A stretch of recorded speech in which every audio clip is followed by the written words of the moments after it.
bonsoir à tous, je suis ravie de vous retrouver pour cette conférence ce soir. On va se parler tous ensemble d'un thème qui est plus que d'actualité à l'approche des fêtes. Le poids, l'alimentation, les régimes, le sucre sont des questions qui prennent beaucoup de place à chacun de nos repas, surtout pour les repas les plus copieux à venir. Donc on va se parler de toutes ces thématiques ce soir, et donc on a invité un expert en ce domaine qui propose une approche passionnante, et c'est vous, docteur Réginald Alouche. Bonsoir. Bonsoir. Alors, vous êtes, Réginald, vous êtes médecin, vous êtes chercheur, vous êtes aussi ingénieur biomédical. Vous pouvez nous dire ce que ça veut dire? Ça veut dire que j'ai fait, après mes études de médecine, j'ai fait des études d'ingénieur. Biomédical, c'est en fait les ingénieurs, vous savez, qui s'occupent de tous les équipements, les IRM, les scanners, les coronaros, enfin tout ce qui est technique en fait. Et donc j'ai eu cette chance-là de faire ce troisième cycle d'ingénieur. Et c'est bien parce qu'en fait, si vous voulez, les médecins et les ingénieurs parlent souvent des langues un peu différentes. Et avoir deux langues, eh bien, c'est bien parce que ça permet de faire avancer la médecine. La médecine aujourd'hui, elle doit toujours rester humaine, mais elle est aussi holistique, c'est-à-dire qu'on s'occupe de l'ensemble de l'individu, mais elle a besoin de techniques pour aller plus loin, pour qu'on comprenne mieux les processus. Vous savez, l'homme et le corps humain est extrêmement compliqué, extrêmement complexe, beaucoup plus complexe qu'on le croit, puisque c'est une évolution de centaines de milliers d'années. Et donc, plus on connaît les mécanismes et plus on peut justement proposer des traitements et proposer une aide aux personnes qui en ont besoin. D'ailleurs, dans le cadre de l'alimentation et du métabolisme, c'est en comprenant les mécanismes qu'on peut justement adapter une alimentation à ses besoins. Voilà. Voilà, alors vous l'avez compris, ce soir avec le docteur Alouche, on va vraiment rentrer dans le détail. Vous avez donc, vous l'avez dit, beaucoup travaillé sur le sucre, sur le diabète, sur une méthode aussi qui s'appelle hépatodétox, maintenir durablement sans danger grâce au foie. Vous avez publié d'ailleurs plusieurs livres à ce sujet. On en voit un d'ailleurs derrière vous qui est consacré au sucre. Je pense que ce soir, vous êtes nombreux à vous poser des questions sur le sucre, le bon, le mauvais, comment, qu'est-ce qu'on mange finalement, où est-ce qu'il se cache, etc., etc. Donc, on va aborder ces sujets ensemble ce soir. Merci beaucoup, docteur Alouche, d'être avec nous. On a beaucoup de chance de vous avoir. Alors, le thème de la conférence ce soir, eh bien, vous le savez, pourquoi les régimes ne suffisent pas, les véritables causes du surpoids et de l'obésité.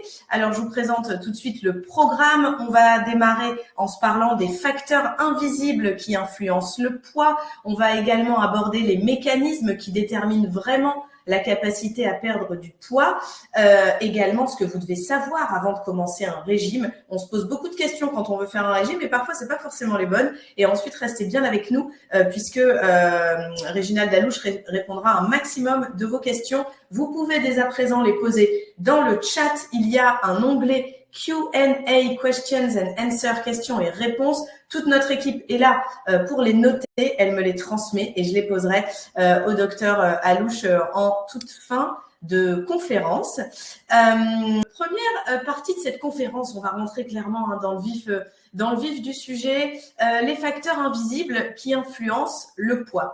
Alors, avant de démarrer cette conférence, on s'est dit avec Réginald que ce serait bien de commencer par parler du sucre, parce que vous êtes, quand on fait des conférences sur ce thème, beaucoup à vous poser ces questions-là. Est-ce que le sucre fait-il vraiment grossir, etc., etc.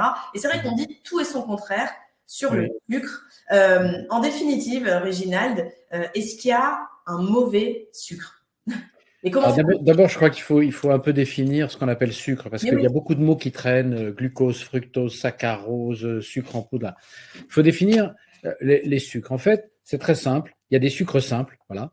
Les sucres simples, c'est le saccharose. Alors, le saccharose, c'est le sucre en poudre. Le sucre en poudre, il est formé par deux molécules. On reviendra là-dessus tout à l'heure.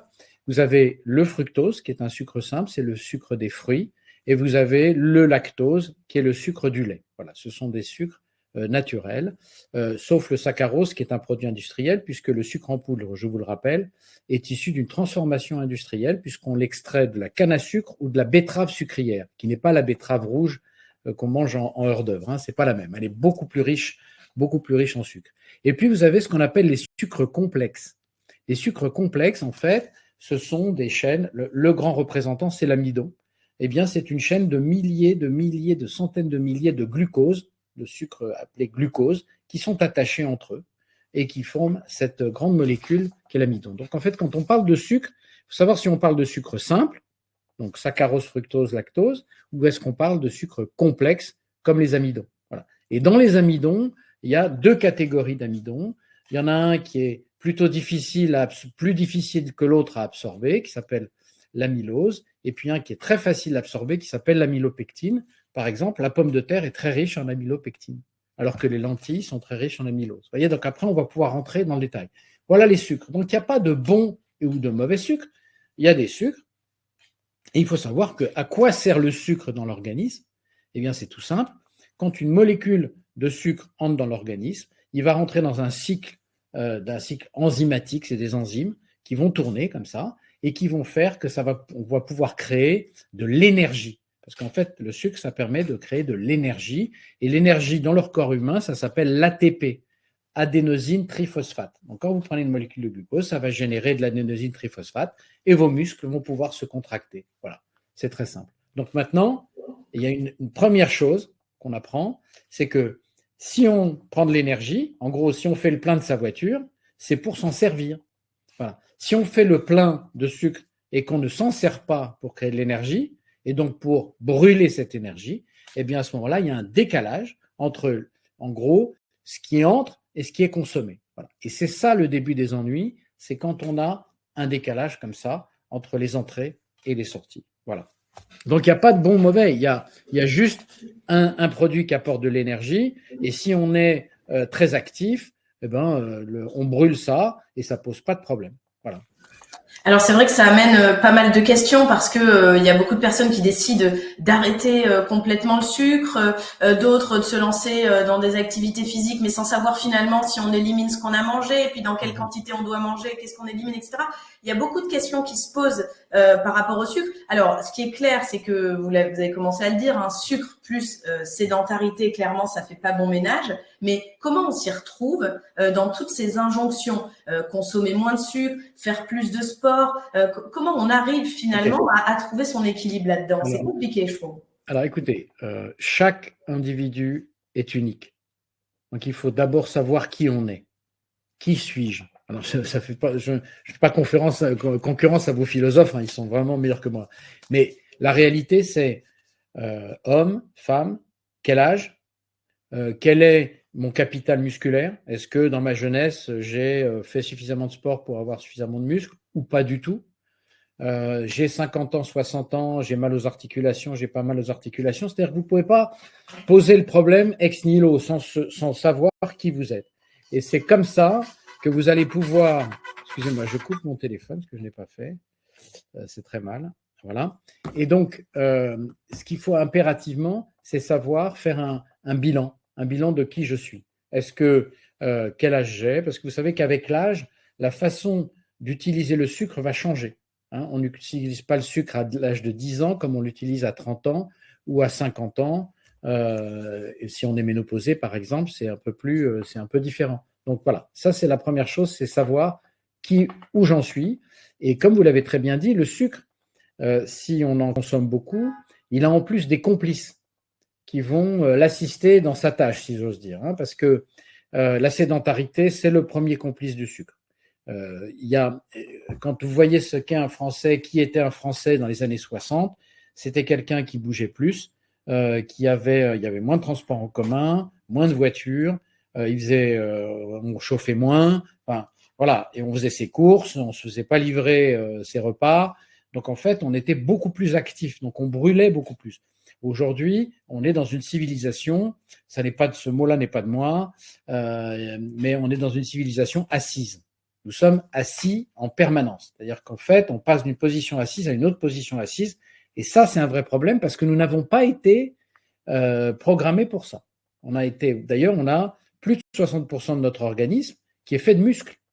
Donc, si on ne se sert pas de ces muscles, on ne se sert pas de 60% de ses capacités. Vous voyez bien que, voilà, ça, c'est un vrai problème. Le premier complice, c'est la sédentarité.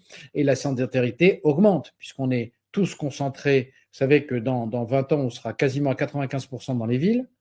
Donc, on empile les gens en hauteur, ou même si on étale un peu les villes, de toute façon, on est tous, et il est très difficile dans les villes de faire de l'exercice, hein, parce que ça pose des problèmes, les espaces verts, les salles, il faut y aller, les transports, et ainsi de suite. Il y a d'autres complices, à part la sédentarité, il y a l'hérédité.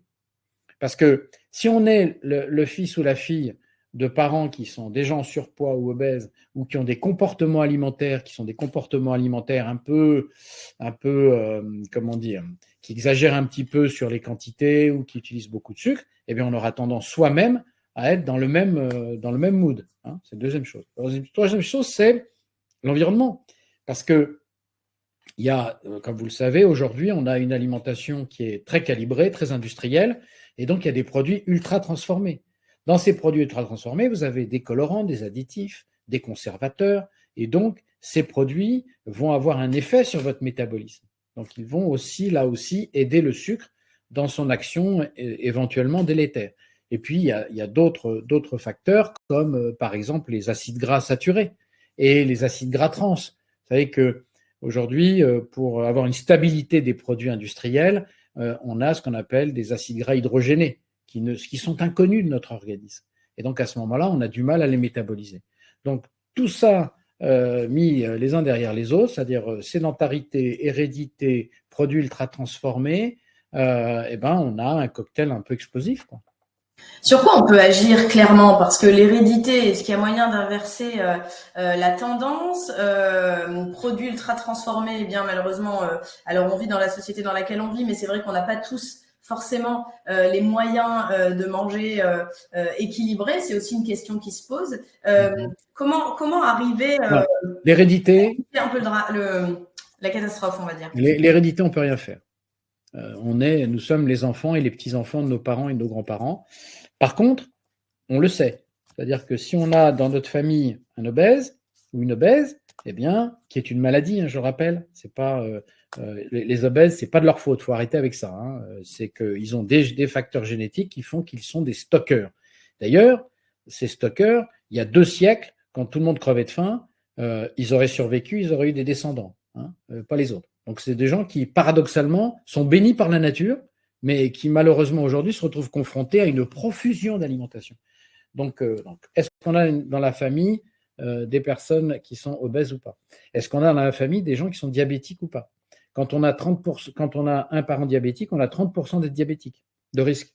Quand on a 2 parents, on a 60% de risque d'être diabétique. Voilà. Donc, déjà, il y a cette hérédité-là. Donc, déjà, on se pose la question, si on a ces facteurs, eh bien, à ce moment-là, il faut prendre des précautions très tôt. Parce que un diabète, ça met... Alors, la bonne nouvelle, c'est que ça met 10-15 ans à venir. Hein. Donc, on a le temps de prendre les mesures. Par exemple, ça peut être un facteur acquis. Une femme enceinte qui a un diabète de grossesse, vous savez, ce diabète, c'est un diabète qui apparaît au 3e mois de la grossesse et qui se termine à la fin, à la délivrance.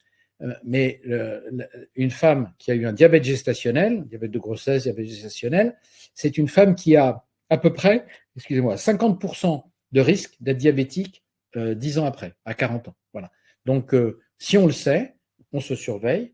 Et aujourd'hui, il y a beaucoup de moyens, on en parlera, il y a les capteurs glucose, il y a plein de choses qui permettent d'anticiper. Si on voit qu'il y a des modifications, à ce moment-là, on prend des mesures. Hein. C'est pour ça que dire « j'arrête tout le sucre », bon, moi, j'y crois pas beaucoup parce que le sucre, il a aussi une vocation sociale. Hein. Le sucre, c'est la fête, c'est le plaisir. Puis vous savez, on a une certaine, parfois on a une addiction au sucre, hein, parce qu'on a des capteurs spécifiques sur la langue qui vont goûter le sucre, et quand ils goûtent le sucre, ils vont aller activer une glande qui s'appelle le noyau accumbens dans le cerveau, dans la partie assez archaïque, et qui va faire de la dopamine de plaisir. Donc le cerveau aura tendance à vouloir reproduire ce plaisir. Voilà. Donc nous sommes dans un monde complexe, et les bonnes habitudes alimentaires, eh bien, en fait, le vrai problème aujourd'hui, c'est le temps. C'est-à-dire que dans les métropoles, les grandes villes, les gens n'ont plus de temps. Donc, et comme ils n'ont plus de temps, ils veulent des solutions simples et rapides. Mais il n'y en a pas pour ça. Si vous voulez bien manger, en France, on a une chance folle, on a des marchés ouverts. Et donc, on peut aller faire ses courses, acheter du frais. On peut acheter du bio également, frais. Donc, mais ça nécessite d'aller 2 fois par semaine faire son marché. Ça nécessite de cuisiner, donc de prendre du temps pour soi. Et en fait, la première clé, si on veut avoir un bon régime alimentaire, c'est de s'organiser pour, se faire des repas ou des repas familiaux qui soient convenables. Et deuxièmement, trouver le temps pour faire de l'exercice. Voilà. Finalement, ce sont des choses très simples avec lesquelles on a parfois un peu perdu la connexion. Alors, vous le disiez, hein, Réginald, pour toutes les raisons que vous avez données, on réagit pas tous de la même manière à la prise de poids, mais aussi à la perte de poids. Je vois dans le chat, il y en a beaucoup qui nous disent est-ce que c'est possible finalement que le corps développe une incapacité à maigrir davantage, ou à chaque fois que je regrossis, j'essaye de faire un régime et puis finalement ça ne marche plus. Donc on va parler de tout ça, mais il y a une question qui est inévitable, bien sûr, quand on parle des mécanismes qui déterminent vraiment la capacité à perdre du poids. C'est clairement la question du métabolisme. Et alors bon, j'avais mis quelques affirmations qu'on se dit tous, et je voulais savoir ce que vous en pensiez. Je regarde un gâteau, je grossis. Est-ce que c'est possible? Alors, non, pas vraiment. On ne grossit pas en regardant un gâteau. Par contre, on peut générer dans son cerveau une envie de quelque chose qu'on va essayer de retrouver au repas suivant. Ok. Voilà. C'est-à-dire qu'au repas suivant, en fait, on a une petite glande à la base du cerveau qui s'appelle le noyau arqué qui compte les calories, mais qui compte les calories uniquement sans discrimination, glucides, lipides ou protéines. Et donc, si cette zone est activée, parce que c'est la zone qui nous permet de rester en vie au fond, hein, eh bien, qu'est-ce qu'on va faire?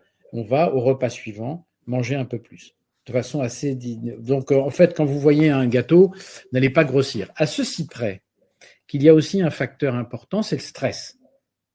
C'est-à-dire que quand vous êtes stressé, vous allez sécréter une hormone qui s'appelle le cortisol. Le cortisol, c'est l'hormone de la guerre. C'est-à-dire, je suis stressé, je me mets un truc, et pour faire la guerre, il faut tout garder.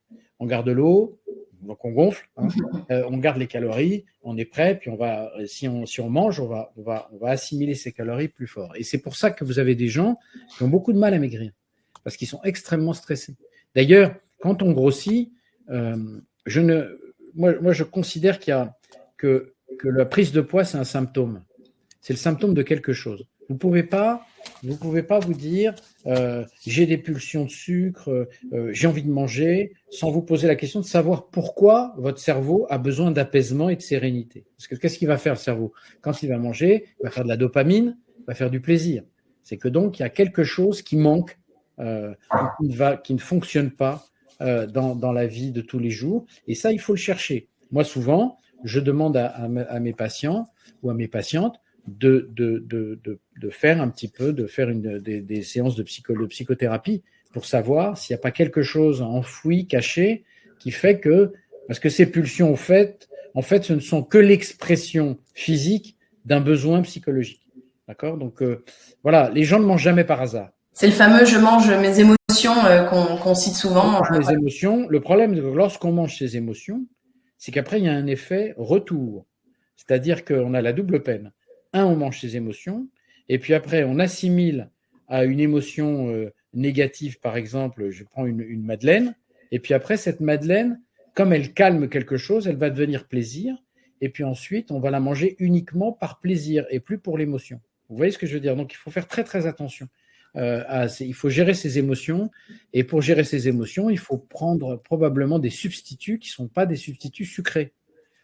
Prendre par exemple des amandes non salées, non fumées, ou des noix, ou des choses comme ça. Alors je sais, c'est moins agréable qu'un gros gâteau, mais le gros gâteau, à un moment, vous recevez une facture, et la facture s'exprime en kilos et non pas en euros. Ce qui est intéressant dans ce que vous dites, alors on va se parler bien sûr du métabolisme physique, mais c'est qu'il y a aussi une grosse part de mental dans la prise et la perte de poids. J'imagine qu'il y a beaucoup de personnes qui doivent se dire, moi, dès que je fais un excès, je culpabilise, et du coup j'ai l'impression que cette culpabilité me fait grossir, plus que si finalement j'avais fait mon petit excès, je sais pas moi, une fois par mois ou une fois tous les 15 jours, sans me poser trop de questions. C'est vrai? Absolument, absolument. C'est-à-dire qu'en fait, si vous voulez faire un excès, ici et maintenant, faites votre excès et profitez-en. Il faut y aller franco, quoi. Parce que si par contre, c'est un jeu entre vous et vous, C'est-à-dire que je sais qu'il ne faut pas, mais je le mange.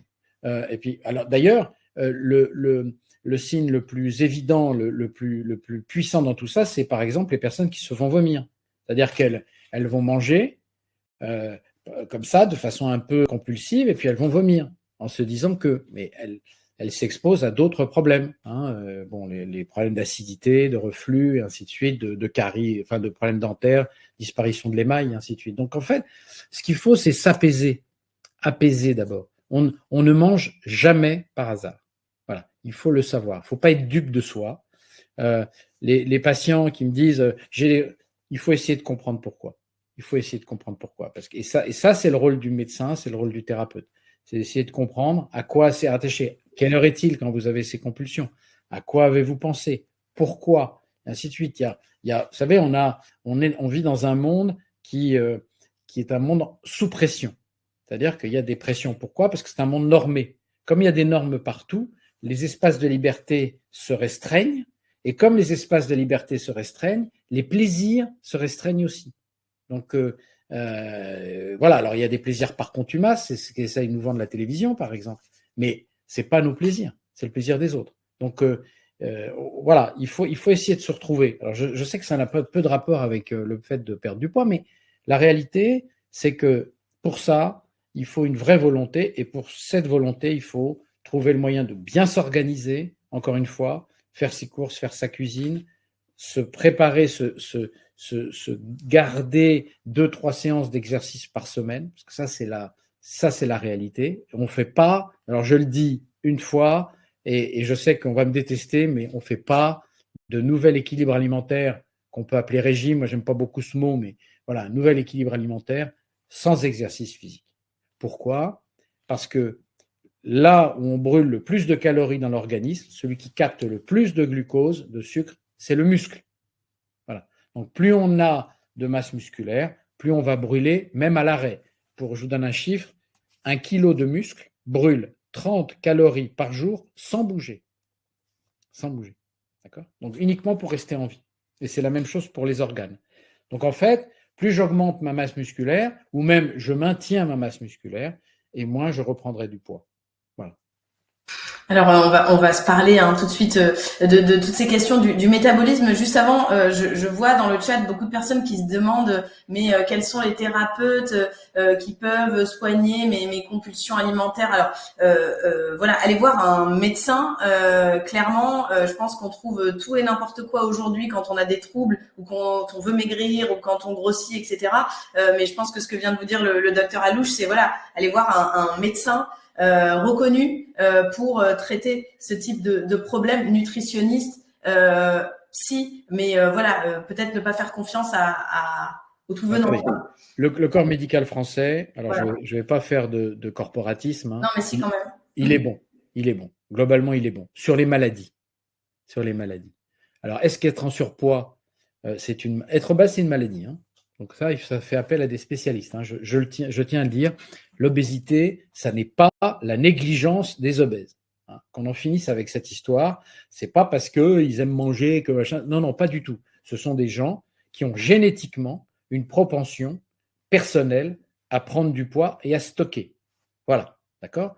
Quand on est en surpoids, alors vous connaissez la barrière du surpoids, c'est l'index de masse corporelle compris entre 25 et 30, au-dessus c'est le... Bref, quand on est en surpoids et qu'on se met à manger, alors on peut se mettre à manger parce que justement, soit il y a des problèmes psychologiques qu'on n'a pas résolus, soit parce qu'on a une très mauvaise organisation et que, comme on est tout le temps pressé, on achète des produits ultra transformés qui eux-mêmes ont à l'intérieur des additifs ou des cocktails qui sont des cocktails qui vont vous faire prendre du poids.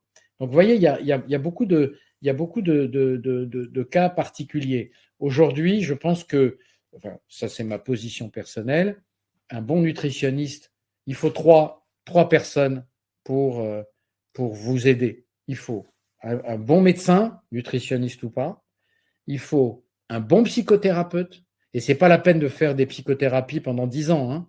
Hein. Parfois, il faut 1 année ou 6 mois, ça suffit, parce qu'on va pouvoir exprimer peut-être ce malaise, ce mal-être, qui fait qu'on a tendance à se calmer dans l'alimentation, parce que Parfois, on n'a pas d'autre plaisir dans la vie. Il y a des gens qui n'ont pas d'autre plaisir que de se mettre à table.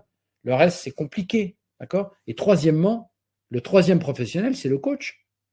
C'est-à-dire, aujourd'hui, vous allez dans une salle de sport, les personnes qui sont là, elles sont extrêmement bien formées. C'est plus ce qu'on a pu voir il y a 25 ans, même il y avait des gens très bien, mais aujourd'hui, vous allez voir votre coach, vous dites, voilà, mon médecin veut que je perde ce ventre parce que j'ai 105 de tour de taille et c'est inflammatoire. Donc, je veux perdre ce poids. Eh bien, ils vous aideront.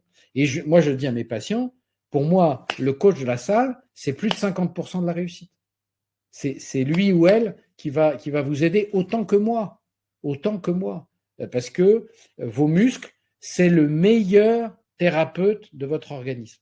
Le meilleur. Alors, je sais, faut faire des efforts. Et puis, quand on a 50 ans, par exemple, on a mal partout, on a mal au coude, on a mal aux genoux, eh bien, on trouve les solutions. Si on a mal au dos, on fait de l'elliptique. Si on a mal aux genoux, on fait du rameur. Enfin, il y a des tas de choses qu'on peut faire. On peut nager aussi. Nager, c'est absolument merveilleux. Alors bon, vous allez me dire, il faut sécher les cheveux, il faut machin, d'accord.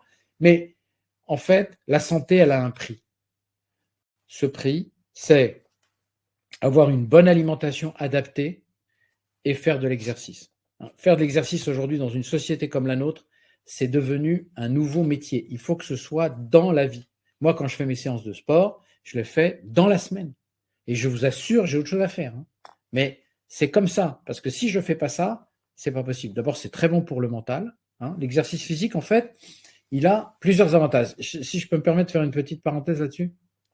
Oui, bien sûr. D'ailleurs, ça fait beaucoup parler dans le chat, cette question de l'exercice physique. Voilà. Il a plusieurs actions extrêmement favorables. De la perte de poids quand on a envie de maigrir un peu. D'abord, l'activité physique, premièrement, ça permet de diminuer la résistance à l'insuline. C'est-à-dire que, vous savez, le muscle, il capte le sucre. Donc, comme il capte le sucre qu'il y a dans le sang, la glycémie, glucose, émis, sang, diminue. Parce que c'est le muscle qui aspire tout ça. Parce que lui, il en a absolument besoin, parce que c'est des fibres musculaires qui se contractent et il y a besoin de peu de sucre. Bon. Mais quand on ne s'en sert pas, eh bien, les tissus qui sont autour de l'artère, eux, ils prennent le sucre et ils ont l'insuline. Les autres, ils en ont beaucoup moins. Ils prennent moins de sucre et ils deviennent résistants à l'insuline. Voilà. Première chose, c'est combattre la résistance à l'insuline. Par exemple, il faut savoir que la cause du syndrome de l'ovaire polykystique chez les jeunes femmes, qui empoisonne la vie de 10 à 15% des jeunes femmes, c'est la résistance à l'insuline. D'accord ? Donc, vous voyez, donc le traitement, on dit souvent que c'est une maladie gynécologique. Non, c'est une maladie métabolique qui est prise en charge par nos confrères gynécologues. Okay ? Bon, premièrement. Deuxièmement, quand on fait de l'exercice, ça fait de l'hormone de croissance. Donc, c'est un merveilleux anti-âge, puisqu'on fait de l'hormone de croissance. On fait des neurones. D'accord ? Donc, même quand on a 70 ans, si on fait de l'exercice, on fait des neurones.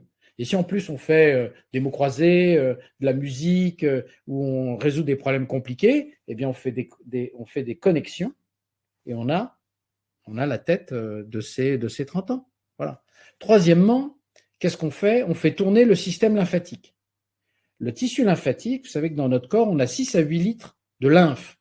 Alors qu'est-ce que c'est la lymphe ? C'est simple, vous avez une cellule ici, vous avez l'artère qui lui amène son sang neuf, propre, et la veine qui ramène le sang avec le gaz carbonique.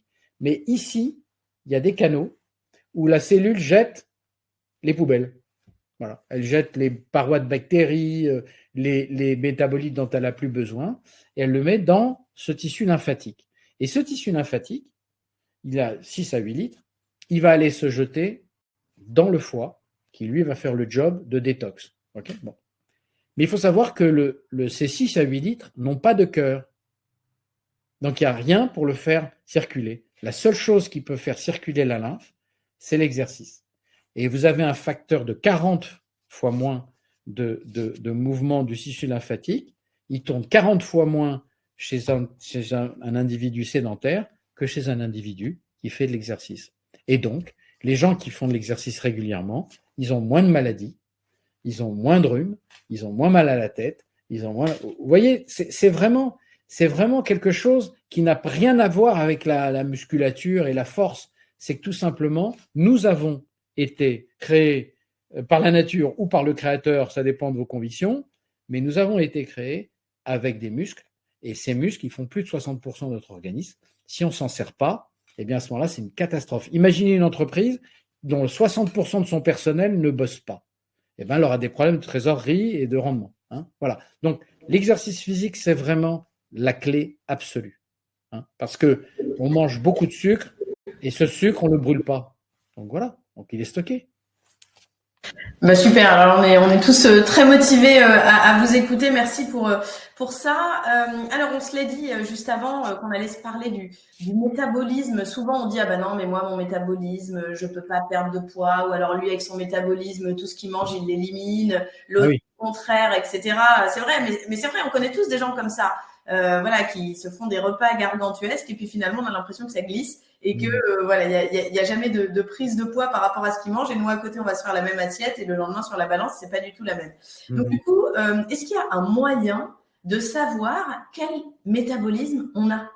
Absolument, absolument. Alors, pour ça, il y a une chose très simple. Je vous ai dit que 1 kg de muscle, donc ce qu'on appelle la masse maigre, brûle 30 calories par jour sans bouger. Donc, il suffit d'acheter une balance à impédance-métrie.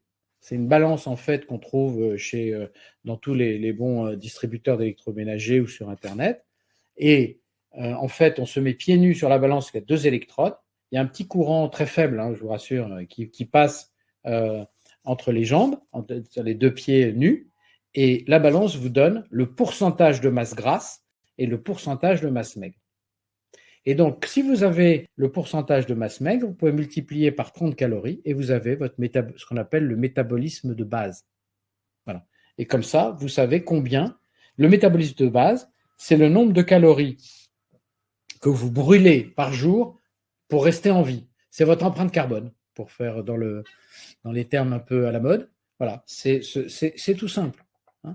Et le métabolisme total, c'est le métabolisme de base, c'est-à-dire mes organes, puisque en fait les muscles brûlent 30 calories par jour, par extension les organes aussi brûlent 30 calories par jour.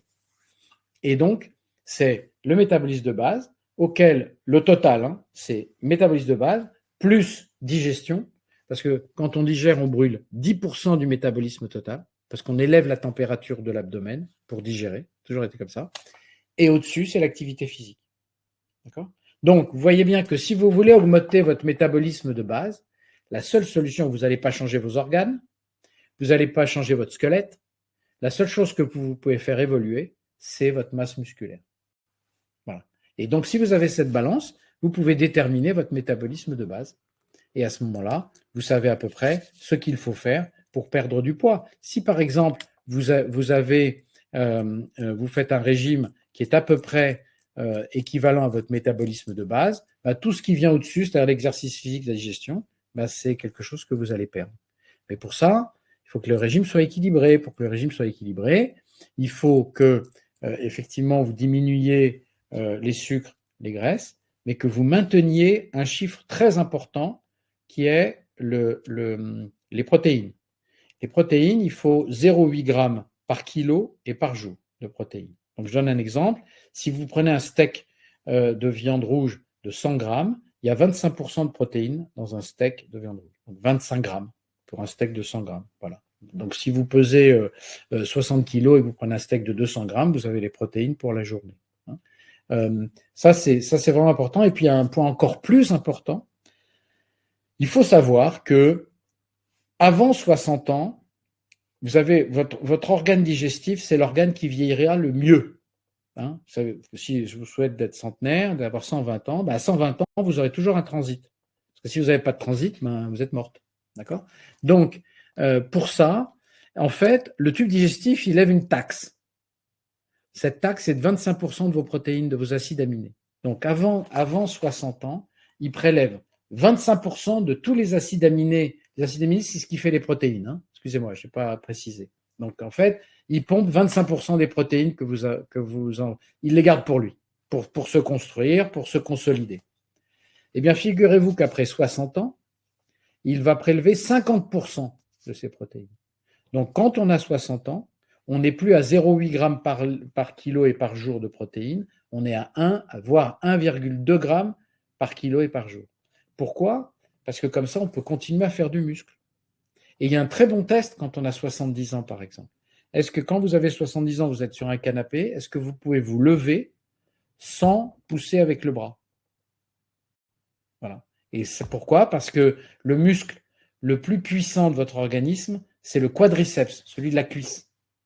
Et donc, si vous avez ce qu'on appelle la sarcopénie, parce qu'à force de pomper le tube digestif qui va pomper les protéines, et on peut aussi, après 60 ans, avoir un certain dégoût de la viande, eh bien, à ce moment-là, ça veut dire que votre muscle aura fondu. Et ça arrive à tout le monde. Tout le monde a ça. Donc, il faut le compenser. Pour le compenser, ça porte un nom pour ceux que ça amuse. Ça s'appelle la séquestration splanchnique. Ouais, c'est pas rien. Planck en grec, ça veut dire tube digestif. Voilà. Donc, en fait, votre tube digestif va séquestrer 50%. C'est pour ça que les personnes âgées, 70-80 ans, sont fatiguées, fatigables. Quand elles montent un escalier, elles sont épuisées parce qu'elles ont moins de muscles. Donc, à partir de 60 ans, je mange plus de protéines, œufs, poulet, poissons, viande et certaines légumineuses. Et puis, je fais de l'exercice. Et d'ailleurs, il y a une étude récente qui est ressortie qui a montré que si on monte 2 fois 6 étages, je crois, par jour, eh bien, ça suffit pour réduire les risques cardiovasculaires de 40%, les risques d'infarctus. Voilà. Donc, 6 étages, c'est partout. Hein. Donc, d'ailleurs, il faut monter les étages, il ne faut pas les descendre. Quand on les descend, quand on a 60 ans, on se fait mal aux genoux. Donc, vous montez à pied, vous descendez en ascenseur. Bon, ben voilà un petit exercice à faire dès demain. Alors, vous voyez, ce qui est bien avec le docteur Alouche, c'est que voilà, il propose vraiment une approche médicale. Hein. Forcément, vous êtes médecin, mais scientifique, très intéressant aussi de voir quel métabolisme on a en passant par l'intermédiaire de cette balance à impédance métrique, c'est ça? Impédance métrie. Voilà. En fait, impédance métrie, ça veut dire mesurer. Impédance, ça veut dire résistance. Parce qu'en fait, quand on met les 2 pieds sur la balance, on passe un courant qui passe de la jambe gauche à la jambe droite. Et comme en théorie, on a 50% des muscles dans les membres inférieurs, il multiplie par 2, il vous donne votre masse grasse. Bien sûr, on peut faire des mesures beaucoup plus précises de masse grasse, masse maigre, mais ça nécessite un équipement que tout le monde n'a pas. Hein.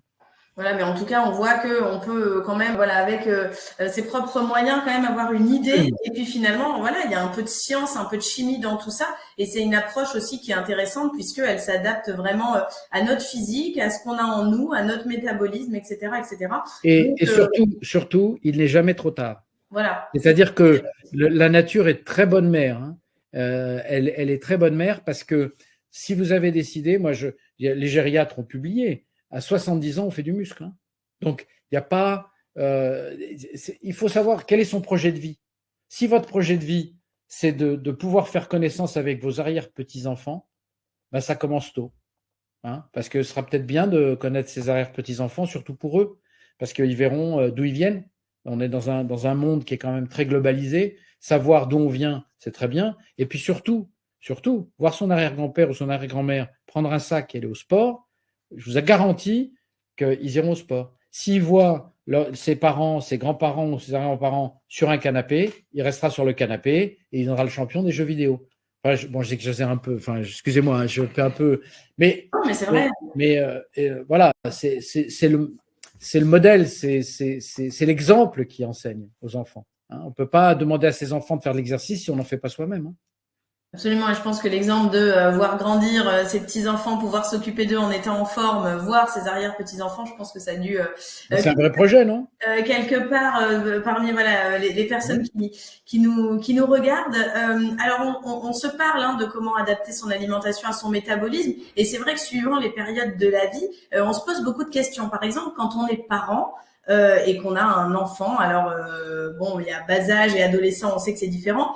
Très difficile la question du sucre. Quand on a un enfant, on va dire entre 5 et 10 ans, donc forcément on fait des goûters, il faut aussi intégrer un peu de plaisir, mais voilà, comment doser, sachant qu'on se dit il est en pleine croissance, donc peut-être qu'il va tout éliminer. Alors ça, c'est une excellente question. D'abord, vous l'avez dit, un enfant, pas de régime. Pas de régime, parce que il est en pleine croissance et lui, il a besoin de grandir. Voilà. Maintenant, il y a le type d'aliment qu'on va lui proposer. Hein. Et ça, il faut essayer, je dis bien essayer, de lui faire aimer les légumes. Parce que Il faut qu'il puisse jouer avec, même en étant en bébé ou à 1 an ou à 2 ans, qui manipule, qu'il ait l'habitude des goûts, lui faire découvrir des choses. Hein. Parce qu'au début, il fera c'est pas bon. Hein. Vous avez la grimace quand vous donnez à un enfant de 9 mois, vous lui faites goûter un peu de citron, c'est l'horreur. Mais il va commencer à. Ça va. Vous savez, un enfant, c'est un livre qu'il est en train d'écrire, qu'on est en train d'écrire. Donc en fait, dès qu'il fait des découvertes, eh ben, il va avoir des attitudes, mais il faut lui faire découvrir des choses très différentes. Le problème, c'est qu'on est très stéréotypé. Et souvent, on est aussi, ce stéréotype, on l'a dans les cantines. Parce que dans les cantines, par exemple, on a introduit le self-service. C'est une calamité, ça. Parce que quand vous donnez le choix à un enfant, il mange toujours la même chose. Il mange des patates, de la viande et des pâtes. Voilà, c'est tout. Et donc, il ne mangera pas de poisson, il ne mangera pas de machin. Donc, il faut d'abord faire varier, lui faire découvrir, et aussi qu'il puisse jouer avec l'alimentation, qu'il peut même parfois, alors je sais bien que ça fait hurler, mais cuisiner, essayer de lui montrer comment on fait, le faire goûter, voilà. Mais ça l'empêchera pas, avec les copains, quand il y a un anniversaire, de se gaver de fraises rouges, sans citer de marque, quoi. Vous voyez, mais ça, c'est pas grave si c'est de temps en temps. D'ailleurs, c'est un peu ce que je dis dans mes livres. C'est-à-dire que de temps en temps, on fait la fête, profitez-en pour faire la fête. Enfin, c'est pas, la vie, c'est pas une espèce d'orthorexie où il faut être tout parfait, pas machin, pas truc. Si on a envie d'une grosse pâtisserie ou d'une bonne pâtisserie, moi, quand j'en mange, c'est pas tout le temps, j'en mange une par mois, mais je peux faire des kilomètres avec ma moto pour aller chercher l'éclair au chocolat noir que je veux. Et alors, quand je le prends, je me mets dans un bistrot à côté, je m'assois, je coupe mon téléphone, que personne ne m'interrompe, je vais me faire cet éclair au chocolat. Mais là, il n'y a pas de stress, il n'y a pas de culpabilité, il n'y a pas de machin, et c'est extrêmement bon. Voilà. Faut que le problème, vous savez, c'est comme les croissants. Les croissants aujourd'hui, vous achetez des croissants au supermarché, ils sont pleins de. Vous en prenez un à la main, vous en avez pour 2 heures avant de vous laver les mains parce que c'est tout gras. Alors que le vrai croissant au beurre, pour en manger un par semaine, c'est pas ça, il n'y a pas mort d'homme. Donc, il faut vraiment se dire qui je suis, qu'est-ce que j'aime, et ne pas me laisser envahir parce que l'on voudrait que je consomme. Parce que c'est ça le problème. En fait, aujourd'hui, on est dans une société, c'est presque restez chez vous, consommez, faites-vous livrer. Eh ben non, c'est pas ça. Ça s'appelle une forteresse assiégée. Et quand on est une forteresse assiégée, on est stressé. Et quand on est stressé, on mange. Voilà. Donc, je suis désolé, hein, c'est pas. Voilà, je vous dis ce que je pense. Et oui, et c'est ce qu'on attend aussi ici. On a pas mal de questions. Alors, on s'est parlé de l'enfance et quoi donner à manger à nos enfants. Et puis surtout, comme vous l'avez dit, hein, ça vaut pour eux aussi, hein, l'activité sportive, l'activité physique. Forcément, c'est indispensable. Arrêtez avec les dispenses de sport. Arrêtez avec les dispenses de sport. Moi, je nage, je vois dans les piscines, quand il y a les heures des scolaires, il y a très peu de scolaires. La plupart sont tous trucs. Mais non, il va dans l'eau et puis il se baigne et puis il apprend à nager. Et puis il a froid, le malheureux. Mais enfin bon, on s'en fiche, quoi. C'est pas. Vous voyez ce que je veux dire? Il y a une espèce comme ça il peut se faire mal. Bah oui, il va se faire mal. Bah oui. Il fait du sport, il saute, il saute. Voilà, c'est la vie. Hein. C'est pas. Il faut cette hyperprotection parfois. Fait que les enfants ensuite disent, ils ont peur eux-mêmes. Hein, il faut que. Donc le sport, c'est indispensable pour les enfants parce qu'un enfant qui mange ce qu'il veut comme il le veut, s'il brûle pas ses calories, il va grossir. Ça, c'est. Et puis après, on va lui dire. Et d'ailleurs, c'est pour ça qu'il faut pas forcer les gamins à manger. Vous savez, quand je vois des gens dire il faut que tu finisses ton assiette, il a pas faim, il a pas faim. Hein. Par contre, s'il arrête de manger et qu'après, une demi-heure après, il dit je voudrais bien manger un truc. Mais non, en dehors de table, il n'y a rien d'autre. Voilà, tu n'as pas mangé, tu n'avais pas faim, tu ne manges pas, tu attendras le repas suivant. Voilà, il faut un peu, vous voyez, parce qu'on n'a jamais vu, alors je rassure toutes les personnes on n'a jamais vu un enfant se laisser mourir de faim. Ça n'existe pas. Donc, au contraire, il faut même lui apprendre à laisser dans son assiette, pas à finir l'assiette. On n'est plus dans la génération où les gens manquent. Même dans les pays qui n'ont pas d'argent, vous savez, les pays en famine, c'est les pays en guerre, hein, parce qu'on affame toujours son ennemi. En général, beaucoup de gens mangent à leur faim. Il faut pas croire. Donc, le truc, finis ton truc parce qu'il y a quelqu'un qui ne mange pas, c'est terminé. Et puis surtout, ça lui donne une barrière, parce que quand on va lui servir dans des restaurants un plat de frites comme ça, il ne va pas le finir quand même, non? Il faut qu'il apprenne à ne pas les finir, et puis il faut qu'il apprenne à manger des choses très bonnes, parce qu'il y a frites et frites. Hein. Vaste débat, hein, l'alimentation chez les enfants. Alors, votre tête-à-tête avec votre éclair a beaucoup plu. Et je crois qu'il y a des personnes qui ont envie de faire pareil. Bah, tant mieux. Ça veut dire que vous autoriserez un plaisir sans évidemment. culpabiliser. Évidemment. Vous pensez franchement, vous m'avez vu, vous pensez franchement que je suce des noyaux de cerise et que je mange un quignon de pain? Moi, j'adore manger. Mais la chose, c'est que je n'ai pas envie de faire entrer dans mon organisme des choses qui ne sont pas bonnes et dont je sais que mes organes vont super réagir. Vous comprenez? C'est ça le point. On a une alimentation aujourd'hui qui est très riche, trop sucrée, trop salée. Et voilà, même si des industriels font parfois des efforts, il faut vous dire, s'il n'y a pas de complot. Hein. Mais regardez le sucre. Aujourd'hui, il n'y a pas de réglementation sur la quantité de sucre dans les bonbons et les gâteaux des enfants. Il n'y en a pas. Il n'y en a aucune. Donc, alors qu'il y a une réglementation pour tout, hein, dans notre pays, en Europe, alors là, dès qu'on a un de nos chers fonctionnaires, il fait une norme. Mais ce n'est pas ça le but. Ce qu'il faudrait, c'est qu'on nous dise, ben voilà, dans un gâteau, il ne peut pas y avoir plus de 10%, de 15% de sucre. Hein, mais ça n'existe pas. Et donc, on fait rentrer dans notre corps des choses que notre corps ne peut pas supporter. Et à force, et encore une fois, la nature est bien faite. Ça mettra 5 ans, 10 ans, 15 ans. Mais le jour où ça arrive, après, c'est difficile. J'ai beaucoup de... Alors, on avait prévu d'en parler, ça tombe bien parce qu'il y a beaucoup de questions là-dessus. Alors, chaque organisme est différent et voilà, mais il y a beaucoup de questions sur la ménopause et la prise de poids à la ménopause. Alors, forcément, ça nécessite une prise en charge individualisée. On ne peut pas répondre globalement pour toutes les personnes, toutes les femmes ménopausées qui prennent du poids. Mais malgré tout, c'est une réalité. Qu'est-ce qu'on peut dire sur ce sujet-là en essayant de parler à un public le plus large possible? Est-ce que c'est une réalité?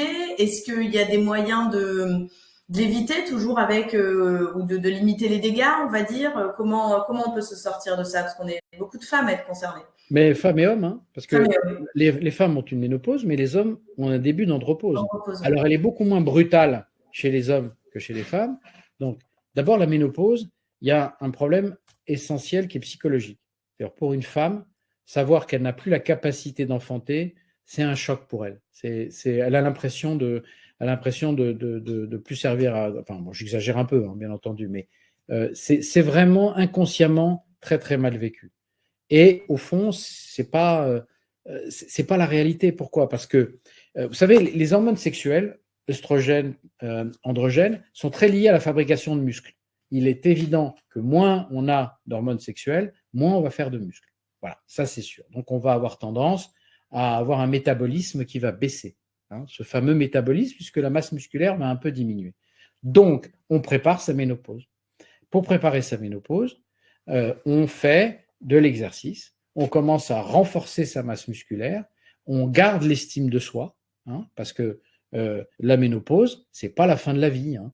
La ménopause, ça peut être le début d'une autre vie. Et je tords aussi un mythe, hein, c'est sur la libido. Hein. Je rappelle que c'est les oestrogènes qui ont baissé, c'est pas la testostérone. Je rappelle que c'est la testostérone qui donne le désir. Donc il y en a. Donc il ne faut pas fermer toute la boutique.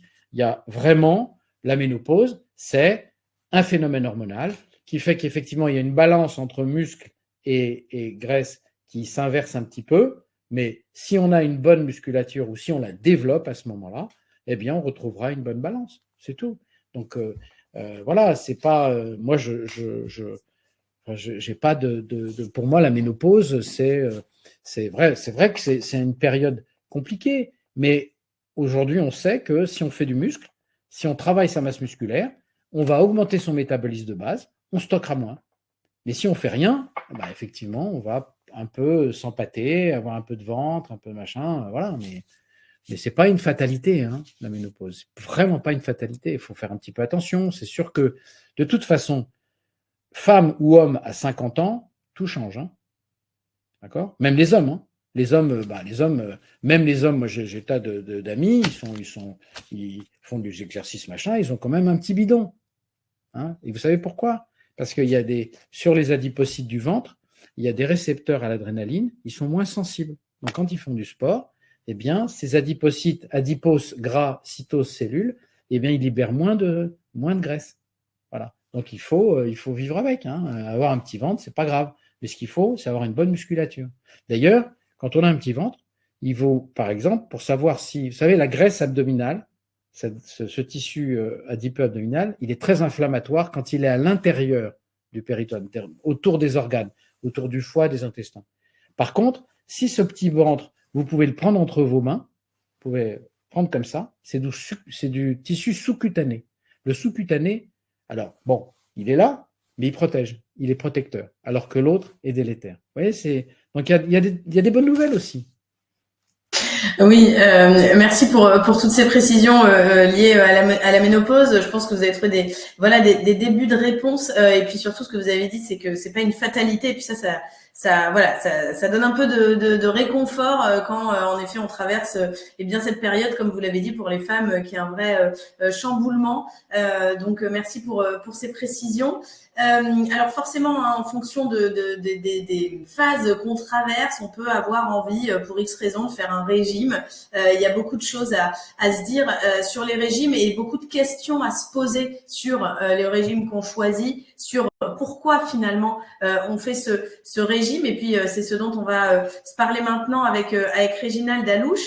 Est-ce qu'avant de faire un régime, faut quand même se poser de bonnes questions, c'est-à-dire pourquoi je le fais, quel est mon objectif, finalement, oui. quel est l'état physique que je veux atteindre, psychologiquement pourquoi je veux maigrir, voilà. Qu'est-ce que vous pouvez nous dire là-dessus? Alors d'abord, quand on se sent en surpoids, perdre du poids, c'est bien. Vous savez, je sortis de cette polémique en disant oui, les gens qui veulent perdre du poids, c'est qu'esthétique, mais c'est très bien de perdre du poids. On est tous, écoutez, nous sommes tous au régime hypercalorique. On mange tous trop. Voilà, c'est clair. Hein, donc, faut arrêter avec les régimes, vous comprenez, machin. Oui, non, on mange tous trop. Donc, faut bien faire quelque chose. Donc, déjà, pour perdre du poids, quel âge j'ai? Et quel était mon poids quand j'avais 20 ans? Parce que je ne le retrouverai pas. Pourquoi? Parce qu'il faut savoir que physiologiquement, je dis bien physiologiquement, on prend jusqu'à 60 ans, on prend 1 gramme par jour. En gros, un peu moins de 3 kilos par dizaine d'années. Donc vous prenez, si vous n'étiez pas particulièrement épais ou en surpoids à 20 ans, vous prenez votre poids de 20 ans et vous rajoutez environ 3 kilos par dizaine. Voilà. Et ça, c'est votre poids, entre guillemets, de forme. Alors bien entendu, c'est très difficile de dire ça pour tout le monde. Il y a des variations. Il y a aussi comment étaient vos parents, votre condition physique, votre musculature. Mais en gros, vous pouvez vous donner un objectif qui soit raisonnable. Hein, voilà. Ça, c'est le premier point. Deuxième point, c'est en fonction de mon âge. Quelle activité physique je vais pouvoir faire? Encore une fois, je suis définitif. Pas de nouvel équilibre alimentaire sans exercice physique. C'est pas la peine. Pour une bonne raison.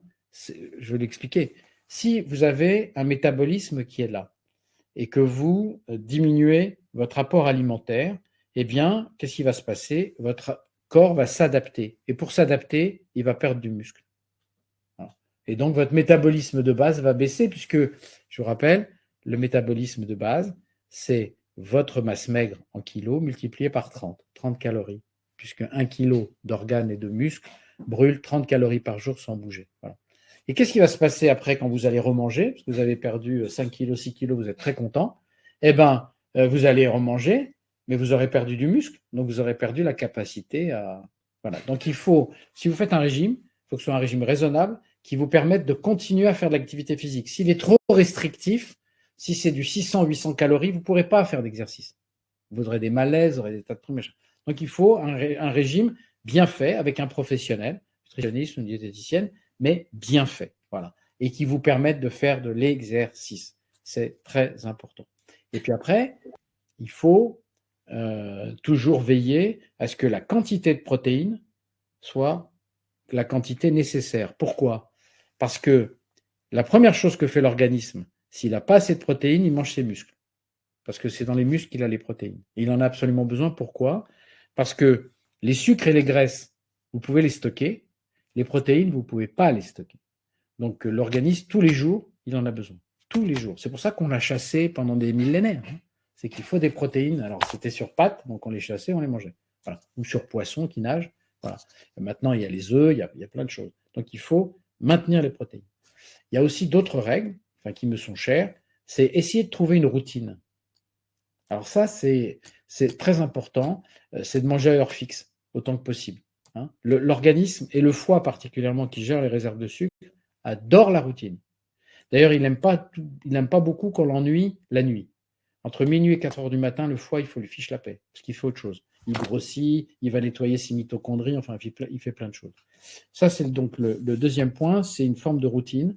Et puis, donc, vous avez trouvé, donc, vous organisez pour faire vos 3 séances d'exercice physique, et là, il faut mouiller la chemise. Parce que j'ai beaucoup de patients qui me disent, oui, mais docteur, je marche. Marcher, c'est bien, mais ça ne permet pas de détoxifier. Pour détoxifier, il faut mouiller sa chemise. D'accord ? Deuxièmement, avoir une bonne logistique. Je fais mes courses, je prépare mes repas, ou en tout cas, quelqu'un les prépare avec moi et faire ce que j'aime. Et troisièmement, manger à heure fixe autant que possible. D'ailleurs, quand on est dans une période comme ça de restriction, ce qui est bien, c'est de se faire un tableau sur 15 jours. Qu'est-ce que je vais manger le lundi à midi, le mardi à midi, le mercredi à midi, le jeudi soir, et ainsi de suite. Essayer de trouver des choses, d'imaginer des choses qu'on aime, parce que comme ça, on va pouvoir préparer ses courses, ne jamais manquer de produits frais. Parce que c'est quand on commence à aller dans les produits ultra transformés que les ennuis arrivent. Parce qu'il y a toujours dedans des féculents, des additifs, des graisses pour les sauces, et ainsi de suite. Voilà.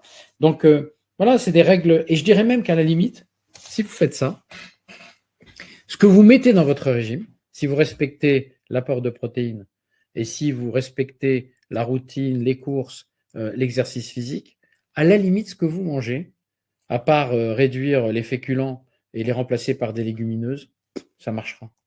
Il n'y a pas de... Alors, toujours, on oppose le régime du docteur Spoons ou le régime du docteur Spatz et machin. Il y a plusieurs voies. Moi, j'ai ma voie, je l'ai validée, c'est la bonne, mais il y en a sûrement des meilleures que moi. C'est pas, en médecine, c'est ça qui est merveilleux. On a plusieurs voies pour arriver à la même chose. Mais en gros, vraiment, si on veut perdre du poids, c'est une question de motivation et d'organisation. Il faut être motivé pour s'organiser différemment, changer quelque chose dans sa vie. D'accord ? C'est ça qui va faire qu'on va perdre du poids. C'est-à-dire qu'on va faire attention à soi. Parce que vous avez beaucoup de gens qui font attention à tout le monde autour d'eux, et eux, ils sont devenus une variable d'ajustement. Et un jour, ils se réveillent, ils disent, mais au fond, moi, dans cette affaire, voilà. Il faut, vous savez, c'est comme dans l'avion, vous savez, quand ils vous parlent du masque à oxygène, là, ils vous disent, si vous avez un enfant, vous mettez d'abord votre masque et vous mettez celui de votre gamin. Parce que si il vous arrive quelque chose, le gamin, il ne pourra pas s'en sortir. Et donc, c'est pareil. Dans la vie, si vous voulez vous occuper de vous, perdre du poids, il faut que vous vous ressaisissiez et que vous vous recentriez sur vous. Ce n'est pas de l'égoïsme, c'est que d'abord, ça commence par soi. Voilà. Souvent, vous avez beaucoup de gens qui sont gentils, parce que gentil, c'est une vraie qualité, mais ça peut être un gros défaut pour soi-même.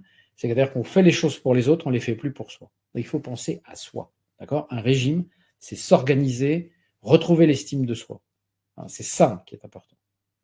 Alors ça, c'est un super mantra. Merci de nous le partager parce que finalement, c'est vrai que ça nous réaligne et c'est vrai que c'est fou finalement à quel point on a un peu perdu le lien avec des habitudes finalement qui sont très simples, s'organiser pour se faire à manger, faire de l'activité physique, penser à ses repas de manière un peu différente. Alors, je vois passer beaucoup de questions sur moi, je fais le jeûne intermittent, moi je mange que du raisin. Est-ce que je dois boire du bouillon en faisant des randonnées en haute montagne pour perdre du poids? Alors, on essaiera de répondre globalement dans quelques instants à certaines de ces questions, même sur des régimes peut-être un peu farfelus ou un peu trop drastiques. Ça, je vais le garder pour les questions-réponses. Donc, continuez vraiment de nous écrire toutes ces questions et j'en poserai un maximum au docteur Alouche.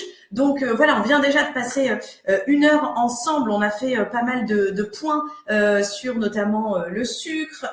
Vous nous avez parlé aussi de comment savoir quel métabolisme on a, comprendre finalement pourquoi on perd du poids plus ou moins facilement. Et on vient de l'évoquer, comment démarrer un régime adapté si on a envie de perdre du poids. Un point, quand on veut faire un bon régime, il faut être gentil avec soi. C'est-à-dire que il faut vraiment, ça paraît complètement crétin ce que je dis, mais c'est d'abord quelque chose qu'on fait pour soi. Et donc, il faut être gentil avec soi. Il ne faut pas se mettre dans des conditions terribles de souffrance et de machin. Ça ne sert à rien. Ça ne marche pas parce que votre organisme, il va tout faire pour que ça ne marche pas. Voilà, il faut je ne sais pas comment on dit ça, je ne suis pas psychologue, je ne suis pas psychothérapeute, mais il faut vraiment se réconcilier avec soi-même. Alors ça plaît, hein, on a beaucoup de oui, super intéressant, tout le monde vous trouve très très clair et vous dédramatisez les choses, nous dit Valérie, donc c'est top. Alors justement, ce qui est cool, c'est que si on organise cette conférence ce soir, c'est que on a une opportunité assez intéressante à vous proposer, à vous tous qui assistez à cette conférence, c'est de vous associer à la création d'une masterclass que pourrait créer le docteur Alouche avec nous, Mentor Show, c'est-à-dire une masterclass finalement un peu sur mesure, au plus près de vos besoins et de vos préoccupations. Donc je pense que ça pourrait vous intéresser parce qu'il y a peut-être finalement des questions, parce qu'on ne peut pas répondre à tout. Donc des choses que vous vous posez, des questions que vous posez encore et que vous avez envie de régler, eh bien on vous propose ce soir de nous aider à co-construire cette masterclass que pourrait réaliser le docteur Alouche avec nous. Alors juste avant, je vais vous partager en fait un sondage qu'on a créé et on va vous donner le lien dans le chat dans quelques instants. Vous allez pouvoir répondre à ce sondage et ensuite les réponses, on les transmettra au docteur Alouche et on les consultera nous et on pourra travailler justement sur une masterclass sur mesure. Alors si c'est la première fois que vous êtes avec nous, je vais juste vous expliquer très rapidement ce que c'est une masterclass.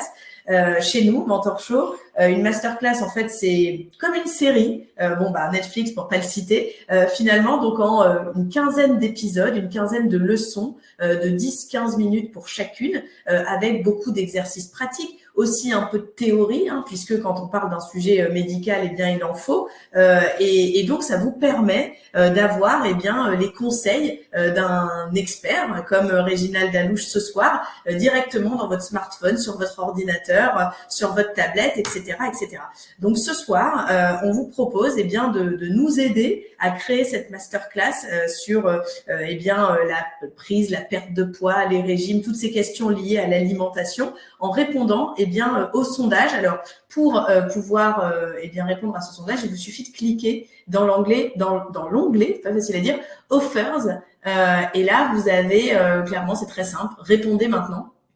Donc vous avez juste à cliquer sur le lien. Vous pouvez le faire maintenant, vous pouvez cliquer dès maintenant et comme ça vous gardez le lien et puis vous le faites après la conférence si vous voulez. Donc vraiment ratez pas cette occasion parce que vous voyez, il y a beaucoup de questions. Oui, je vois les questions. C'est pour ça que vous voyez mon regard, c'est que je lis vos questions. Voilà, et il y a beaucoup de questions dans ce sondage. Par exemple, quelle thématique vous voudriez que le docteur Alouche traite? Est-ce que c'est le diabète? Est-ce que c'est le surpoids? Est-ce que c'est l'addiction au sucre? Vous allez aussi pouvoir nous expliquer, puisqu'on l'a vu, il y a beaucoup de facteurs psy forcément dans ces questions-là. Pourquoi? Oui, il y a aussi tout ce qui concerne le foie. C'est ça, tout ce qui concerne le foie. Oui, parce que là, il y a beaucoup de gens maintenant qui souffrent de stéatose hépatique, de NASH. Vous avez vu, il y a beaucoup de questions là-dessus, ouais. Oui, on peut peut-être l'évoquer dans les questions-réponses. En effet, j'ai vu qu'il y avait pas mal de questions là-dessus, donc c'est vrai que c'est Il y a une question très intéressante de Inde. Pourquoi dormir tard fait grossir? Oui. Ah oui, ça c'est vraiment lié à l'horloge interne du foie. Oui. On va se la poser la question dans quelques instants. Simplement, en répondant à ce sondage, vous allez pouvoir nous dire quelle est la thématique qui vous intéresse le plus, nous expliquer pourquoi c'est important pour vous de régler ce problème et pourquoi finalement, pour l'instant, vous avez peut-être pas réussi encore à le traiter. L'objectif, c'est de vous aider à avancer, trouver des solutions à votre problème et nous, d'avoir suffisamment de matière pour proposer un cours sur mesure. Donc, je vous invite vraiment à répondre à ce sondage et bien entendu, toutes ces questions et ces réponses que vous allez nous donner, on les transmettra à Réginald Alouche et on va les consulter avec beaucoup d'attention. Je pense que c'est le moment tant attendu des questions-réponses. Alors, on en a eu énormément. Vous avez commencé à parler des problèmes de foie. Alors peut-être qu'on peut aller là-dessus. Je crois que le foie joue et vous avez beaucoup travaillé là-dessus d'ailleurs, docteur Alouche, joue un rôle prépondérant. dans la prise de poids. Le foie, les médecines chinoises, on l'appelle le général. C'est le patron. C'est-à-dire qu'en fait, le foie, c'est un organe incroyable puisque il est 3 fois plus gros que ce dont on a besoin. Et il fait des centaines de transformations chimiques. C'est lui qui fabrique les protéines, c'est lui qui stocke les vitamines, c'est lui qui fait les facteurs de coagulation, c'est lui qui il fait énormément de choses. C'est pour ça d'ailleurs que quand on commence à avoir un foie gras, on ne sait pas vraiment quels sont les. Alors c'est quoi avoir un foie gras? C'est que le foie, quand il y a trop de sucre, eh bien à ce moment-là, il va le transformer en gras, en triglycérides. Souvent, quand vous allez faire des analyses, vous allez doser les triglycérides. Triglycérides, c'est simple, c'est-à-dire tri-glyque. Il y a 3 glyques, chaînes de glyque de glucose, avec un glycérol au milieu. Et pourquoi il fait ça, le foie? Parce que ça lui prend moins de place pour les stocker. Et donc, en général, il prend les sucres et il les stocke sous forme de graisse, ce qui est difficile à comprendre. Et en fait, ces graisses, il va les ranger dans des cellules spécialisées que vous avez sur le visage, les bras, les fesses, les cuisses, le ventre. Ça s'appelle les adipocytes. On en a parlé tout à l'heure. Bon. En fait, un jour, à un moment, il n'a plus de place dans les adipocytes. Et donc, qu'est-ce qu'il fait? Il le garde chez lui. Et donc, le foie devient gras. Et comme le foie devient gras, alors au début, si vous prenez par exemple une cellule hépatique, c'est une espèce de comme ça d'octogone. Eh ben, il y a tous les éléments de l'hépatocyte, hépatos, foie, cytose, cellule. Et à l'intérieur, il y aura une petite boule de graisse, petite bulle de graisse, 2, 3. Ça ne va pas trop gêner. Mais imaginez qu'il y en ait plus. Et imaginez que ce soit un atelier où vous faites, je sais pas moi, vous faites de l'ébénisterie. Eh ben, si entre les établis, vous avez des blocs de bois au milieu, eh ben, les ébénistes ne circulent plus. Eh bien, à un moment donné, ils vont baisser de rendement, ils ne vont plus pouvoir stocker, ils ne sauront plus comment manipuler les trucs, et l'hépatocyte ne marche plus. Et ça, c'est un vrai problème. Pourquoi? Parce que faut savoir que le foie ne fait jamais mal, parce qu'il n'a pas de terminaison nerveuse. Donc, en fait, on n'a jamais mal au foie. Quand on dit qu'on a mal au foie, c'est la vésicule qui est bouchée, et à ce moment-là, ça donne mal à la tête, ça donne des nausées. Mais le foie, lui, ne fait jamais mal. Le jour où il fait mal, là, c'est assez mal barré. Mais donc, en gros, on ne s'en occupe pas. Et pourtant, c'est un organe incroyable qui a sa propre horloge. Pour répondre à la question de In sur pourquoi dormir tard fait grossir, c'est très simple. D'ailleurs, les gens parmi vous qui travaillent la nuit le savent bien. C'est un facteur de risque de travailler la nuit parce que entre minuit et 4 heures du matin, le foie doit impérativement on doit le laisser tranquille. Il fait plein de choses qui sont nécessaires à votre organisme. Il range tout. Voilà. Il nettoie les graisses, il nettoie les mitochondries, il fait tout ça. Si à ce moment-là, vous mangez, vous allez réactiver son horloge interne, parce qu'il faut savoir qu'on a une horloge centrale derrière le nerf optique qui coordonne tous les organes, et bien là, il va avoir sa propre horloge et il va faire sa propre vie, et ce ne sera jamais à votre avantage, et ce sera à votre détriment. Voilà. Donc, le foie, c'est pour ça que j'avais écrit la méthode hépatodétox il y a 3 ans, où là, j'indique la méthode qu'il faut pour justement éviter ce genre de problème. Il y a autre chose qui est intéressant, c'est que aujourd'hui, vous savez, des capteurs glucose. Hein, vous savez qu'il y a eu des bouquins là-dessus. Moi, c'est mon dernier bouquin, le sucre numéro 1 qui est derrière moi. Où en fait, je dis aux gens, bah, écoutez, vous avez 40 ans, portez un capteur pendant 14 jours et vous verrez l'effet de ce que vous mangez sur votre glycémie. Les gens qui sont étonnés. Alors, ils n'ont rien, ils n'ont aucune maladie. Hein, ils sont ni prédiabétiques ni diabétiques. Mais, par exemple, une femme enceinte qui a eu un diabète gestationnel, eh ben moi, je considère que vers 40 ans, ou même un tout petit peu avant, il faut qu'elle porte un capteur pendant 14 jours et elle regarde. Peut-être qu'elle aura des surprises. Et si elle sait, par exemple, quand manger une part de pizza, ben, la glycémie qui augmente au-dessus de la limite qui est 1,60 g par litre, eh bien, à ce moment-là, elle saura que la pizza, c'est pas pour elle. Ou qu'en tout cas, quand elle la mangera, ce sera de façon exceptionnelle. Vous voyez, il y a vraiment, aujourd'hui, on a des armes incroyables pour pouvoir monitorer sa perte de poids, monitorer sa santé. Alors, ça, c'est vraiment important à savoir.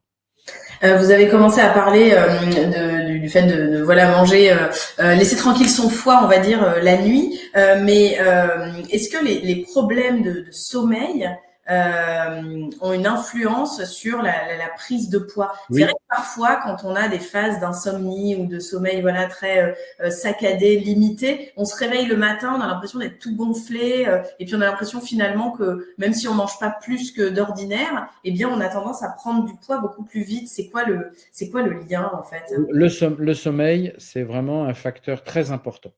Il faut trouver le moyen. Alors, je sais qu'il y a beaucoup de gens qui ont du mal à dormir. Alors d'abord, je vous rappelle que avant de s'endormir, on ne regarde pas son téléphone, ni sa télé, ni sa tablette. Pour une raison simple. C'est pas pour vous empêcher de vivre et d'avoir du plaisir. C'est parce que les écrans de téléphone sont des écrans à LED et que la LED, sa couleur fondamentale, c'est le bleu. Et donc tout ce que vous allez, moi je suis par exemple en fond sombre, mais même en fond sombre, j'ai du bleu. Et ben le bleu, imaginez-vous que c'est la couleur de réveil du cerveau. Donc si avant de vous coucher, vous envoyez une information contradictoire à votre cerveau en disant réveille-toi, la nuit commence très très mal. Deuxièmement, il vaut mieux à ce moment-là, vous terminez votre téléphone ou votre tablette ou votre télévision, parce que maintenant, ce sont tous des écrans plats, donc ils ne sont pas comme les anciens tubes cathodiques, ils sont sur le bleu. Donc, une demi-heure avant, vous lisez un livre. Parce qu'un livre, c'est noir sur blanc, c'est contrasté, et ça endort. D'accord? Donc ça, vous pouvez aussi faire ça. Veillez à ce que vous n'ayez pas trop de lumière, et surtout, veillez à ce qu'il n'y ait pas de bruit. Deuxièmement, veillez aussi à vous poser la question si vous faites des apnées du sommeil. Parce qu'on sait que quand on a un peu de poids, on peut faire des apnées du sommeil. Et l'apnée du sommeil, c'est un facteur de complication très important qui fait qu'on se lève le matin en étant fatigué. C'est un des signes typiques. Donc, il faut aller faire ce qu'on appelle une polysomnographie. Donc, aller voir un pneumologue qui va mesurer si vous faites ou pas des apnées du sommeil. C'est souvent le cas quand on a du surpoids et ainsi de suite. Donc, oui, dormir, c'est fondamental. Voilà. Alors après, il y a des petits dormeurs, des grands dormeurs, mais dormez. Voilà. On a eu pas mal de questions sur toute une forme de jeûne, le jeûne intermittent, Oui. manger qu'un certain aliment pendant une quinzaine de jours, etc., etc. Bon, j'imagine qu'il y a des choses qui sont faites pour les uns et des choses qui sont faites pour les autres, mais qu'est-ce qu'on peut penser de toutes ces méthodes? On a plein de copains qui nous disent, oh bah là, moi je mange plus le matin, ça fait 16 heures que je jeûne, je mangerai à midi, moi je mange du raisin pendant 15 jours, moi je bois du bouillon et je vais en haute montagne. Bon, quel crédit on accorde à ces méthodes? Alors écoutez, le raisonnement, il est simple. C'est comment ça marche à l'intérieur. Voilà. Donc, le régime intermittent, pourquoi pas? Moi, je suis pas un farouche partisan. Bon, j'ai pas jusqu'à présent les publications il y en a autant pour que contre, d'accord? Donc voilà, c'est difficile de se faire une raison. Par contre, je pense que c'est bien quand on est jeune. Parce que quand on est jeune, on est beaucoup plus plastique que quand on a 45, 50 ans. Encore une fois, il y a des gens chez qui ça va marcher. Encore une fois, moi, je suis pas ni contre ni pour, mais moi, j'aime pas les à-coups. J'aime la routine. Voilà, je suis un médecin routinier. Voilà, j'assume. Pour moi, la vie alimentaire, c'est la routine avec des exceptions. C'est-à-dire des repas sur 15 jours, on va manger à peu près la même chose jour 1 et puis jour 16. Mais on s'est fait une fois par semaine, on s'éclate. Voilà. Il y a l'alcool aussi qui rentre en ligne de compte. Faut faire attention à l'alcool, parce que l'alcool, c'est calorique quand même. Donc voilà. Donc le jeûne intermittent, pourquoi pas? Si ça marche, c'est bien. Le problème, c'est de tenir sur le long terme. Parce que parfois, on peut pas tenir sur le long terme. Et puis, quand on est à jeun de la veille au soir, 8h30 jusqu'au lendemain midi, on est à jeun. Donc on peut, pour certaines personnes, se mettre en mode épargne. Donc, ça dépend complètement des personnes. De toute façon, manger moins, ça a toujours fait du bien. Parce que le jeûne, par exemple, c'est pour ça que beaucoup de religions ont des jeûnes rituels, parce qu'on sait que quand on met le corps au repos pendant un certain temps, eh bien, c'est bien. Mais il ne faut pas non plus que quand on casse le jeûne, on se gave. Vous comprenez? Tout ça, c'est une question de raison. Et puis, il faut s'écouter. Vous voulez faire un jeûne intermittent? Écoutez-vous. Ça va pas, regardez comment il n'y a pas la perte de poids, mais surtout, n'oubliez pas une chose, 0,8 g à 1 g par kilo et par jour de protéines. Parce que ça, si vous ne faites pas ça, vous avez la fonte musculaire. Et le muscle, c'est celui qui brûle le plus de calories. Donc, il ne faut pas. En fait, bon régime, mauvais régime, je veux dire, le bon régime, c'est celui qui maintient votre masse musculaire. Voilà. Donc, maintenir sa masse musculaire, c'est 1 gramme par kilo et par jour, 0,8 à 1 gramme par kilo et par jour avant 60 ans, 1,2 à 1,2 kg par kilo et par jour après 60 ans, et de l'exercice. Voilà, c'est ça le bon régime. Tout le reste, voilà. Alors, les fruits, par contre, les régimes où on mange que du raisin, c'est que du fructose. Je rappelle que le fructose est un sucre qui n'est pas utilisable par vos cellules. Il faut qu'il soit transformé par le foie. Et ça lui demande beaucoup de travail, comme l'équivalent de l'alcool. Donc, qu'est-ce qui va se passer si vous mangez que du raisin? Vous allez effectivement perdre du poids, parce que caloriquement, ça va diminuer, mais votre foie, vous allez le charger, et puis vous allez perdre du muscle, parce que vous n'aurez pas de protéines. D'accord? Donc, voilà. Vous savez, après vous choisissez, si ça vous va, tant mieux. Il y a une question intéressante. Quand vous parlez d'hérédité, jusqu'où faut-il remonter dans la famille pour connaître un peu les antécédents en termes de poids, de problèmes de poids, Grands-parents. etc. Grands-parents. Parce que parfois, ça saute une génération. Moi, souvent, je demande, on me dit, mais non, mes parents, non, mais vos grands-parents. Parfois, ça peut être, par exemple, pour les diabétiques, ça peut être les oncles et tantes. Hein. Donc, faut la génération juste avant et celle juste avant. Puis voilà, ça suffit. Voilà. Il y a une question, on a parlé du fait de se faire accompagner justement par un médecin nutritionniste, un thérapeute, un coach. Voilà, si on a vraiment, on est très motivé pour démarrer un régime. Il y a une question qui se pose sur l'hypnose. C'est vrai qu'on en entend parler pour le tabac, voilà. Il y a des personnes qui se demandent si l'hypnose peut aider à enclencher de nouveaux mécanismes quant à notre alimentation, quoi. Alors, l'hypnose, ça marche très bien. Si ça marche sur vous, ça marche très bien, mais ça n'empêche pas qu'il faut faire de l'exercice. Parce qu'en fait, qu'est-ce qu'elle va faire l'hypnose? D'abord, elle va vous aider, c'est une sorte de remise à zéro un peu, qui va vous permettre de retrouver une motivation, une certaine forme d'estime de vous, casser une fatalité, parce que symboliquement, faire de l'hypnose, ça veut dire qu'on veut casser un système qui vous allait pas avant. Donc c'est très bien l'hypnose, très bien. Mais, hypnose et exercice. Voilà. Encore une fois, le coach sportif, c'est 50% de la réussite d'un nouvel équilibre alimentaire, d'un régime. Voilà. Faut pas. Voilà. J'ai beau être médecin, mais moi, je félicite et je remercie les coachs de mes patients parce que c'est eux qui m'aident. C'est eux les vrais acteurs. Je le dis sans aucune démagogie. Moi, je vais donner les conseils nutritionnels. Il faut me voir tous les 2 mois, donc tous les 2 mois, il faut venir avec on a des objectifs, le tour de taille, parce que le plus important, c'est le tour de taille, c'est pas le poids. Je rappelle que si par exemple, vous avez quelqu'un qui revient au bout de 2 mois, qui me dit, docteur, je comprends pas, j'ai le même poids. Mais la personne a perdu 5 cm de tour de taille. Ça veut dire quoi? Ça veut dire qu'elle a perdu du gras et qu'elle a fait du muscle. Parce que la densité du muscle est supérieure à la densité du gras. Donc ça, c'est top. Si par exemple, elle avait perdu du tour de taille, mais aussi perdu beaucoup de poids, ça veut dire qu'elle aurait perdu du muscle. Voilà. Donc c'est pour ça que le tour de taille, à la limite, c'est même pas la peine de se peser. Quand l'exercice est efficace, on perd du tour de taille. Il y a pas mal de. Oui, pardon. Oui, le tour de cuisse, c'est différent parce que en fait, on a 2 types de gras. Le gras du ventre n'est pas le même que le gras des cuisses. Ils n'ont pas les mêmes récepteurs.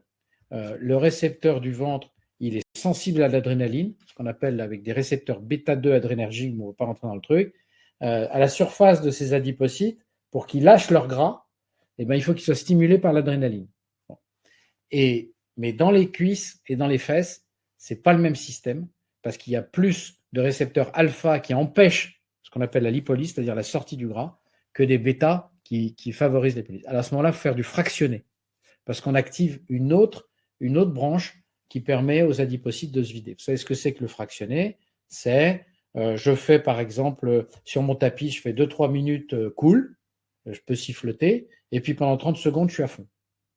Si je nage, je fais 2 allers-retours cool, et puis je fais un aller à fond. Voilà, et ainsi de suite. Et ça marche très très bien. D'accord? Voilà. Il y a pas mal de questions pour terminer sur les protéines. Première question, où trouver des protéines quand on ne mange pas ou peu de viande? Les protéines végétales, en poudre peuvent-elles remplacer les protéines animales? D'accord. Alors, quand on a d'abord les bonnes protéines, c'est les valeurs. Il y a deux types. Il y a une valeur qui s'appelle la valeur nutritionnelle des protéines. C'est les industriels et tous les gens qui font de la production le savent. La base de la protéine qui a le plus d'acides aminés, qui est mise à 100, c'est le blanc d'œuf, la protéine de blanc d'œuf. Voilà. C'est celle qui a le plus d'acides aminés essentiels, c'est-à-dire celle dont on a besoin par l'alimentation extérieure. Après, donc, les viandes rouges et les viandes animales, c'est à 110 à peu près, et les protéines végétales, c'est 80. D'accord? Elles ont une valeur nutritionnelle inférieure. Donc, c'est d'ailleurs pour ça que quand on veut faire un régime et garder ses protéines quand on est végétarien, il faut mélanger les protéines. Protéines de pois, protéines de blé, protéines de... Vous voyez ce que je veux dire? Il faut faire un mélange.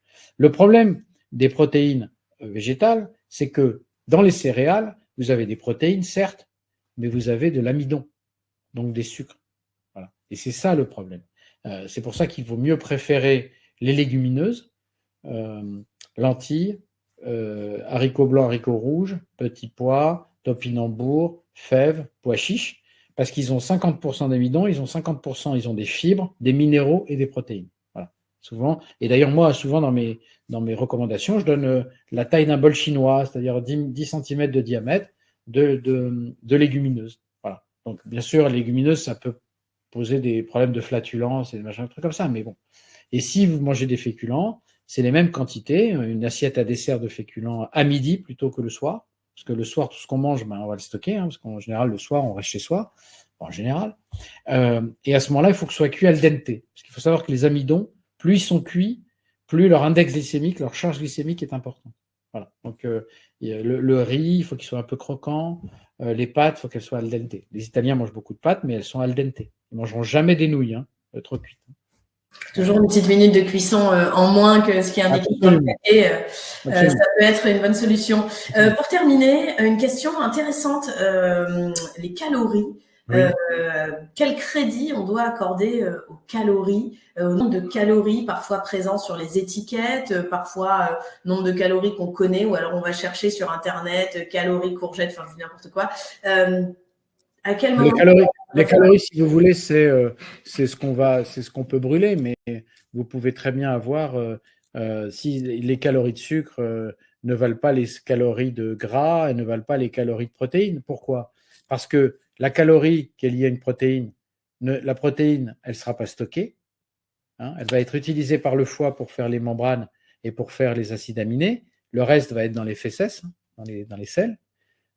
Les calories de sucre, même si c'est le même nombre de calories, le sucre, on va sécréter de l'insuline. Comme on sécrète de l'insuline, l'insuline, c'est l'hormone qui va stocker les sucres sous forme de graisse. C'est l'ordre, c'est elle qui donne l'ordre de stocker sous forme de gras. Et si vous prenez du gras, il va être stocké directement, ou il sera excrété aussi dans les selles. Donc en fait, vous voyez, la calorie, au fond, c'est indicatif. Ce qui est important, c'est les grandes catégories d'aliments et surtout leur impact sur vos organes. Le sucre a un impact direct sur le foie, le cerveau et le pancréas. Voilà. Donc, pourquoi? Parce que quand on a du sucre, on a encore envie de sucre et ainsi de suite. Enfin, on ne va pas rentrer dans le détail de l'addiction, mais bon, le sucre, on aime ça, quoi. Je rappelle que le sucre, c'est récent. C'est 2 siècles. Avant, il n'y avait pas de sucre. On offrait une orange à Noël. Donc, il n'y avait pas tout ce qu'on a aujourd'hui. Aujourd'hui, on a des agriculteurs qui travaillent très bien, qui font des produits pas chers et bons, mais il faut savoir ne pas en surconsommer. Merci beaucoup, docteur Alouche. Merci pour tous ces conseils. Merci à tous d'avoir été. Merci à ceux qui m'ont écouté. Et oui, de nous avoir suivis. Merci à tous et bonne soirée. Merci, à bientôt. Au revoir.